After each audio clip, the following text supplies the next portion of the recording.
Ընտրության առաջ է կանգնեցրել Վլադիմիր Պուտինը Հայաստանին, ԵՄ, թե ԵԱՏՄ։ Ռուսաստանի Դաշնության ղեկավարն ընդգծել է, անհրաժեշտ է ընտրությունն արագ կատարել։ Պուտինը հայտարարել է ինտելիգենտ բաժանման համար, տրամաբանական կլինի հարցնել, ինչ է ուզում հայ ժողովուրդը։ Դա իհարկե մեր գործը չէ, բայց տրամաբանական կլիներ, որ Հայաստանի քաղաքացիներն ընտրեին, ԵՄ թե ԵԱՏՄ։ Դա կարելի է անել օրինակ հանրաքվեով, եւ կախված արդյունքներից մենք էլ մեզ համար եզրահանգումներ կանեինք, քանի որ ԵԱՏՄ անդամության շրջանակում Հայաստանը շոշափելի առավելություններ է ստանում։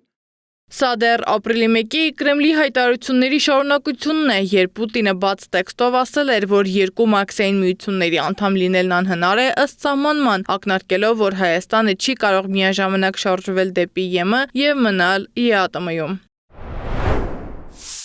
Հայաստանը տնտեսական լրջագույն խնդիրների առաջ է կանգնելու, այսինքն մենք ունենք ԵԱՏՄ, որտեղ ունենք կոնկրետ շահեր, գյուղատնտեսական ապրանքների սպառում, էներգակիրների էժան գներով խնդիր եւ այլն, եւ մենք ունենք ինչ-որ պատրաստային Եվրոմիություն, որտեղ գնում էր Ուկրաինան, Վրաստանը եւ տեսանք, թե ինչ եղավ նրանց հետ։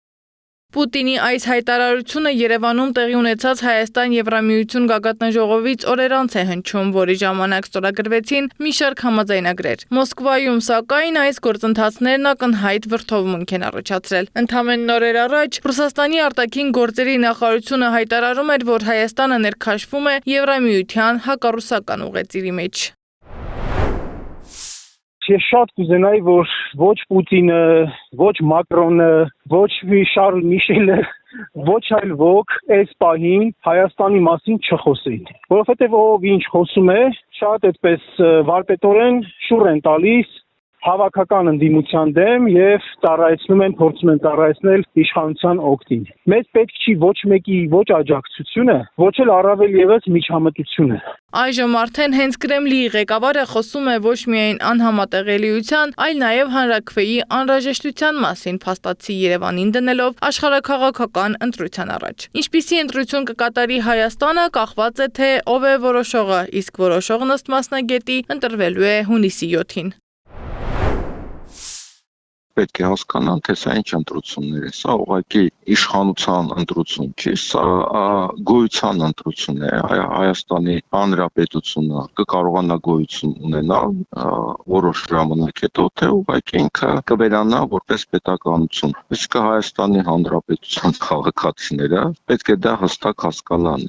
Սա Հայաստանի համար քաղաքական թե տնտեսական որոշում է, ըստ փորձագետների, ընտրությունը ճակատագրական է լինելու բոլոր առումներով։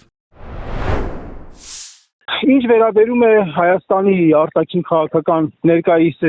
կուրսին, որը իբրև թե անվանում են բալանսավորման եւ բալանսավորված քաղաքականություն, սա արևմուտք գնալու հետ, եվրոպական ինտեգրացիայի հետ զերոյական կապ ունեցող արտաքին քաղաքականություն է։ Սա վեկտոր է ուղղված դեպի Թուրքիայի ստորադաշնակիցը, ենթադաշնակիցը լինելու։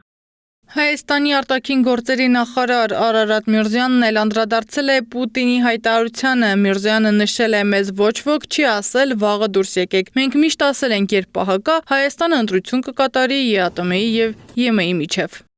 Սեդա Մակարյան, Գեղամ Ղազարյան, ABC Media։